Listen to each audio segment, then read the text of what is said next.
भारत के विकास में प्रवासियों का योगदान अमूल्य है। विदेशों में कड़ी मेहनत से वे धन कमाते हैं और अपने परिवारों का भरण पोषण करते हैं। कई प्रवासी भारत में संपत्ति खरीदते हैं, अपने सपनों का एक टुकड़ा अपने वतन में संजोते हैं, लेकिन कभी कभी उनकी अनुपस्थिति में उनकी यह मेहनत की कमाई विवादों का शिकार हो जाती है। झूठे दावे, जालसाजी और धोखाधड़ी प्रवासियों के लिए एक दुःस्वप्न बन जाते हैं। इससे न सिर्फ उन्हें आर्थिक नुकसान होता है, बल्कि भारत में निवेश का माहौल भी प्रभावित होता है।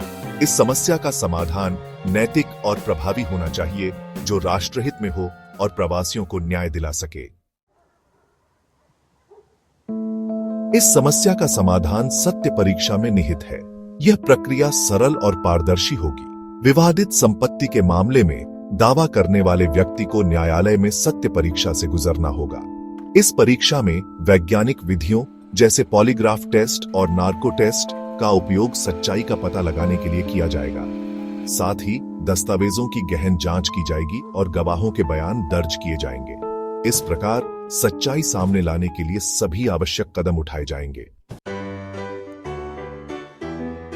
सत्य परीक्षा के साथ साथ ईश्वर की शपथ का प्रावधान भी महत्वपूर्ण होगा। भारत एक धार्मिक देश है, जहां लोग ईश्वर की शपथ को बहुत महत्वपूर्ण मानते हैं। इसलिए जो व्यक्ति सत्य परीक्षा में झूठा पाया जाए, उसे ईश्वर के समक्ष शपथ लेनी होगी कि उसने धोखाधड़ी की है। इससे झूठे दावेदारों पर मनोवैज्ञानिक दबाव बनेगा और सच्चाई सामने आने की संभावना बढ़ेगी। यदि कोई व्यक्ति ईश्वर की शपथ लेने से इनकार करता है, तो उसे दोषी माना जाएगा और उसे कठोर दंड दिया जाएगा। यह समाधान न केवल प्रवासियों के लिए न्याय सुनिश्चित करेगा, बल्कि राष्ट्र की उन्नति में भी सहायक होगा। सत्य परीक्षा और ईश्वर की शपथ जैसी पहलें भूमि विवादों को कम करने, न्यायिक प्रक्रिया को तेज करने और निवेश के अनुकूल वातावरण बनाने में सहायक होंगी।